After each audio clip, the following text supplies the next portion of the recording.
కార్పొరేటర్లకు party నాయకులకు కార్యక్రమానికి విచ్చేసినటువంటి ప్రతి ఒక్కరికి హృదయపూర్వకమైనటువంటి అభినందనలు తెలియజేస్తూ దీక్ష దివస్ ప్రారంభం కానీ విజయ దివస్ కానీ కేసీఆర్ గారు తెలంగాణ రాష్ట్ర సమితిని స్థాపించినటువంటి మొదటి రోజు చేసినటువంటి స్టేట్మెంట్ రక్తపు చుక్క అవసరం లేకుండా వ్యూహాత్మక రాజకీయ నైపుణ్యంతో తెలంగాణ రాష్ట్రాన్ని సాధిస్తానని ఏ హామీని ఇవ్వడం జరిగిందో అంటే భారత ప్రజాస్వామ్యం మీద గాంధీజీ గారు తీసుకొచ్చినటువంటి స్వాతంత్రం మీద అచంచలమైనటువంటి విశ్వాసం కలిగినటువంటి కేసీఆర్ గారు ఆ రోజు తెలంగాణ రాష్ట్ర సమితిని స్థాపించేటప్పుడు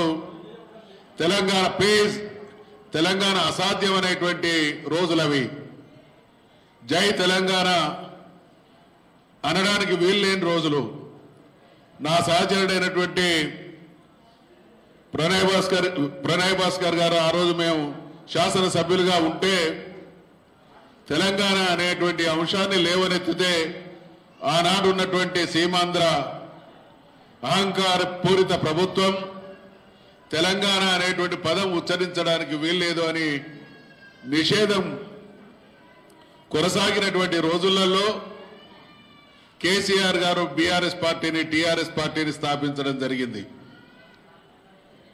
ఆ రోజు రెండు బలమైన పార్టీలు ఉన్నాయి, ఇద్దరు బలమైన నాయకులు ఉన్నారు. ఇవాటిలాగా సోషల్ మీడియా లాంటి మీడియాలు లేవు. మీడియా అంతా ఒకటి రెండు ఆధిపత్య కులాల చేతుల్లో ఉన్నటువంటి రోజుల్లో మేమందరం కేసీఆర్ గారితో ఉద్యమ సహచరులం. రక్తం బొట్టు కారకుండా తెలంగాణ ఏ రకంగా వస్తుంది అనేటువంటి అనేక సంశయాలు ఉన్నటువంటి మాకు ఆ తదనంతరం జరిగినటువంటి పరిణామాల్లో రక్తం బొట్టు చిందకుండా కేసీఆర్ గారు ఏ విధంగా తెలంగాణ తెచ్చిండో మనమందరం కూడా సాక్షులం. ప్రజాస్వామ్యంలో అనేక విధానాలు ఉంటాయి. ప్రజలు వాళ్ళ ఆకాంక్షను నెరవేర్చడానికి వాళ్ళ ఆకాంక్షను ప్రస్ఫుటం చేయడానికి చెప్పుకోవడానికి ఉన్నటువంటి అన్ని మార్గాలు ప్రజల్ని కదిలించిండు, భావవ్యాప్తి చేసిండు. దేశంలో ఏ రాజకీయ పార్టీ జరపనన్ని సభలు, ఏ రాజకీయ పార్టీ చేసినటువంటి సభకైనా రాని 15 లక్షల జనాలతో కూడినటువంటి సభల్ని స్వాతంత్రానంతరం భారతదేశంలో భారీ బహిరంగ సభలు జరిపినటువంటి పార్టీ ఈ దేశంలో ఉన్నటువంటి పార్టీలు కాదు, ప్రాంతీయ పార్టీలు కాదు. ఆ రోజు ఉప ప్రాంతీయ పార్టీగా ఉన్నటువంటి బీఆర్ఎస్ చరిత్రాత్మకమైనటువంటి సభలు జరిపింది అని అంటే ప్రజాస్వామ్యం మీద పాలక వ్యవస్థ ప్రజల అభిమతాన్ని గౌరవించాలి, ప్రజల డిమాండ్ను గుర్తించి సమస్యలకు పరిష్కారం చూపించాలి, భావవ్యాప్తి చేయడం, ప్రజల్ని బహిరంగ సభల రూపేణ సమీకరించడం, ఎన్నికల్లో గెలవడం, అవసరమైతే పదవులకు త్యాగం చేయడం, ఏకకాలంలో 3 రకాలైనటువంటి కార్యక్రమాలు కొనసాగించినటువంటి పార్టీ నాయకుడు మన కేసీఆర్ అనేటువంటి విషయాన్ని మనవి చేస్తా ఉన్నాం. ఒకవైపు భావవ్యాప్తి, రెండో వైపు ప్రజా సభలు, మూడో వైపు ఢిల్లీ స్థాయిలో ఒత్తిళ్లు. ఏకకాలంలో అన్ని రకాల ప్రయత్నాలు చేసి చివరికి తెలంగాణకు ద్రోహం జరుగుతున్నటువంటి పరిస్థితి నుండి తెలంగాణ అంటున్నటువంటి క్రమంలో అణచివేత తప్ప సమస్య పట్ల చిత్తశుద్ధి లేని పాలక పార్టీల దుర్మార్గాన్ని ఎండగట్టడానికి, చివరికి తెలంగాణ సాధించడానికి తన ప్రాణత్యాగానికి ప్రపంచ చరిత్రలో ఏ నాయకుడు కూడా ఇన్ని ప్రక్రియల ద్వారా ప్రయత్నం చేసి ఫలితాన్ని ఇవ్వనటువంటి పరిస్థితులలో విరమించుకున్నటువంటి వాళ్ళని చూసినాం. తరాలు మారి వేరే తరం వాళ్ళు అందిపుచ్చుకొని ఉద్యమాన్ని సాఫల్య దిశకు తీసుకుపోయినటువంటి వాళ్ళం ఉన్నాం. కానీ తాను ప్రారంభించి తానే అన్ని ప్రక్రియలను పరిపూర్తి చేసి తానే చివరికి ప్రాణత్యాగానికి నిర్ణయించుకొని రాష్ట్రాన్ని సాధించినటువంటి చరిత్ర ప్రపంచ ఉద్యమాల చరిత్రలో ఎక్కడ లేదు. అది మన నాయకుడైనటువంటి కేసీఆర్కే సాధ్యమైందనేటువంటి విషయాన్ని ఈ సందర్భంగా మనవి చేస్తా ఉన్నాం. మరి ఆ రకంగా అంటే ఈ ఉద్యమ ప్రస్థానంలో కాంగ్రెస్ పార్టీ ద్రోహాలు ఒకటి కాదు, రెండు కాదు. వద్దన్నటువంటి ప్రతిఘటించినటువంటి తెలంగాణ ప్రజల ఆకాంక్షకు భిన్నంగా కలిపింది కాంగ్రెస్. కలిపితే నీళ్లు నిధులు నియామకాల్లో మోసం జరుగుతుంది. అమాయకపు తెలంగాణకు ఆకతాయి ఆంధ్రునికి మధ్య జరిగేటువంటి ఈ వివాహ బంధ ఫలితాలు దుష్ఫలితాలుగానే ఉంటాయని ఎవరైతే ఊహించిల్లో జయశంకర్ లాంటి మహానుభావులు ఏదైతే ముందు గ్రహించి చెప్పగలిగిల్లో తెలంగాణ ఆంధ్ర కలిపితే నీళ్లు నిధులు నియామకాల్లో అన్యాయం అణిచివేత అవమానం జరుగుతుందనేటువంటి మాట 56లో కలిపితే 69 నాటికే నిజమైనటువంటి చరిత్ర. అంటే వద్దంటే కలపడం, కలిపిన తర్వాత మోసం చేయడం, 6 సూత్రాలు కానీ పెద్ద మనుషుల ఒప్పందం కానీ ఇతరత్ర ఏ ఒప్పందమైనా అన్నిటికీ తూట్లు పొడవడమే.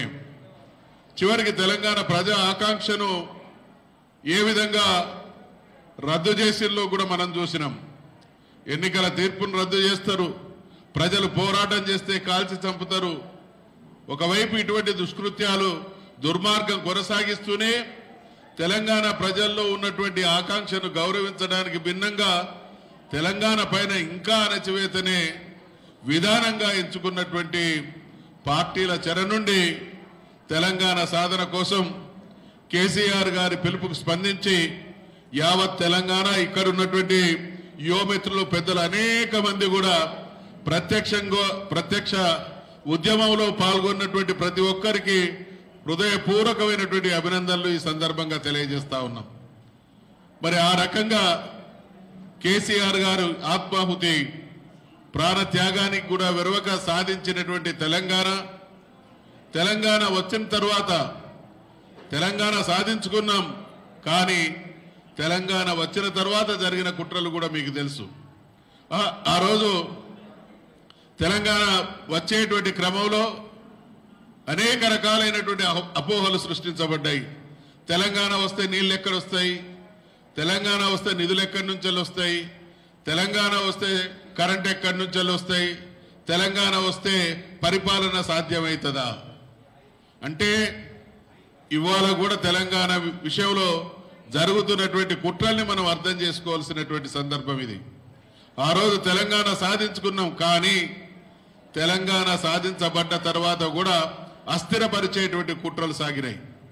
ఇక్కడ మన నాయకుడు మన జాతి కోసం ఎంత ఘర్షణకు లోనై ఎన్ని రకాల త్యాగాలకు సిద్ధమై రాదనుకున్నటువంటి తెలంగాణను సాధించడం ఒక అంశమైతే, సాధించినటువంటి తెలంగాణను కుట్రల బారి నుండి కాపాడడం, దేశానికే ఆదర్శప్రాయమైనటువంటి పాలన అందించడం. ఆ రోజు నేను స్పీకర్గా ఉండి గమనించినటువంటి విషయాలు ఏంటంటే, ఏదో ఒక రకంగా తెలంగాణ ప్రభుత్వాన్ని అస్థిరపరచాలి, అవసరమైతే కుట్రలు చేయాలనేటువంటి దుర్మార్గం ప్రయత్నాలు కూడా సాగినాయి.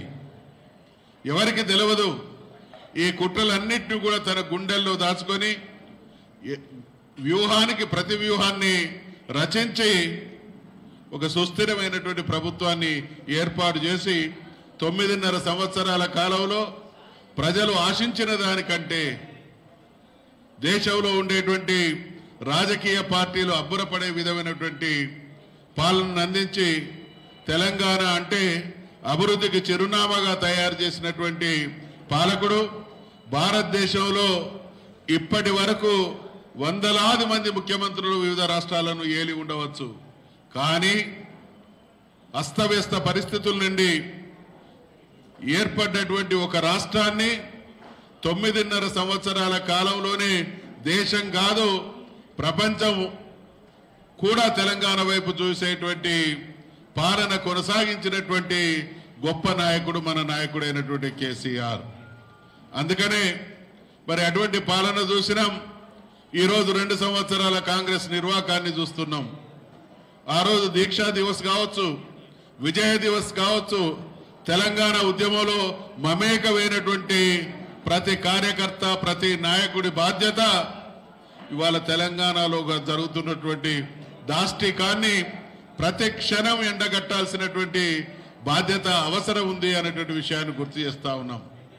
ఇచ్చినటువంటి హామీలను పక్కకు పెట్టి మభ్యపెట్టేటువంటి ఆలోచనలతో రోజుకొక టక్కుటమార మాటలతోని మభ్యపెట్టి తెలంగాణను శాశ్వతంగా చీకటిమయం చేసేటువంటి ప్రయత్నం జరుగుతున్నది. కాబట్టి మన నాయకుడు చేసినటువంటి త్యాగం లేదా మన నాయకుడు చేసినటువంటి పోరాటం, మన నాయకుడు చేసినటువంటి పాలన, మన నాయకుడు అందించినటువంటి ఫలితాలకు కృతజ్ఞతగా ఒక్క కేసీఆర్ గారు తెలంగాణకు జరిగినటువంటి అనేక విషయాల్ని ఎదుర్కొన్న నాయకుడి రాజకీయ శిష్యులుగా మనమందరం కేసీఆర్ గారి ఆత్మవిశ్వాసాన్ని పుణికిపుచ్చుకొని ఈ రోజు కొనసాగుతున్నటువంటి దుర్మార్గపు పాలన నుండి తెలంగాణను కాపాడేటువంటి కృషికి మనమందరం కూడా కంకణబద్ధులం కావాలి, పునరంకితం కావాలి. మనం అనేక కారణాల వల్ల ఏమార్చి ఉండడం వల్ల ఇవాళ ఏ రోజు చూసినా ఎటువంటి అసత్యాలు, ఎటువంటి అన్యాయాలు, ఎటువంటి దుర్మార్గాలు, ఎటువంటి మోసాలు, ఎటువంటి ద్రోహాలు నిజాలైపోతున్నాయో మనం గమనిస్తున్నాం. కాబట్టి ఈ మధ్యకాలంలో చూసిన మా ఆడబిడ్డలు ఒక చీర ఇచ్చి ఆయన చెప్తున్నటువంటి మాట, ఆ చీర కట్టుకొని ఓట్లేయమని. ఇవాళ సిగ్గుతో తల వంచుకోవాలి. మిస్టర్ రేవంత్ రెడ్డి, ఏం హామీ ఇచ్చినావు ఆడబిడ్డలకు? ప్రతి మహిళకు 2,500 రూపాయలు ఇస్తానన్నావు కదా. 24 నెలల్లో 60,000 రూపాయలు ఒక్కొక్క మహిళకు మోసం చేసి దానికి బదులుగా ఒక చీర ఇచ్చి ఇదే అని అనుకోమనేటువంటి రంకు మాటలు మాట్లాడుతున్నావు అనంటే మా మహిళల్ని ఏ రకంగా మోసం చేస్తున్నారో వాళ్ళకు అర్థమైంది. కాబట్టి ఖచ్చితంగా నీ కౌంట్ డౌన్ స్టార్ట్ అయింది. అప్పులు పెరిగిపోతా ఉన్నాయి, ఆదాయాన్ని సమకూర్చుకునేటువంటి విజ్ఞత లోపిస్తా ఉన్నది. వెరసి తెలంగాణ అన్ని రంగాల్లో దిగజారేటువంటి దుస్థితి కొనసాగుతా ఉంది. వేలాది పరిశ్రమలు తరలిపోతా ఉంటే గొప్పగా పరిశ్రమలు తీసుకొస్తున్నటువంటి డాంబికాలకు పోతున్నావు. ఇవన్నీ తెలంగాణ సమాజం, విజ్ఞత కలిగినటువంటి సమాజం, తెలంగాణ ప్రయోజనాల విషయంలో స్పష్టమైనటువంటి అవగాహన ఉన్నటువంటి తెలంగాణ బిడ్డలుగా నీకు సరి అయినటువంటి గుణపాఠం తప్పక చెప్తారనేటువంటి విషయాన్ని గుర్తు చేస్తూ ఇవాళ మనందరి అద్భుతమైనటువంటి సుదినం కాబట్టి తెలంగాణ జాతి చరిత్రలోనే ఒక మరుపురాని ఘట్టమైనటువంటి ఈ విజయ దివస్ను స్ఫూర్తిగా తీసుకొని మళ్ళీ మన నాయకుడిని ముఖ్యమంత్రిని చేయడం కోసం ప్రతి ఒక్కరూ ప్రతిరబూనాల్సినటువంటి అవసరం, బాధ్యత ఉంది అనేటువంటి విషయాన్ని మనవి చేస్తూ కార్యక్రమానికి వచ్చేసినటువంటి ప్రతి ఒక్కరికి నా హృదయపూర్వకమైనటువంటి ధన్యవాదాలు తెలియజేస్తూ సెలవు తీసుకుంటా ఉన్నాను. మదన్న గారికి కృతజ్ఞతలు. మరి ఆ రోజు ఉద్యమ సమయంలో మనతోని తెలంగాణ కోసం తెలంగాణ జర్నలిస్టులని, న్యాయవాదులని, ఉద్యోగులు, నిరుద్యోగులు, రిటైర్డ్ అయిన వాళ్ళతో పాటు ఆ రోజు వైద్య సేవలు ఉద్యమ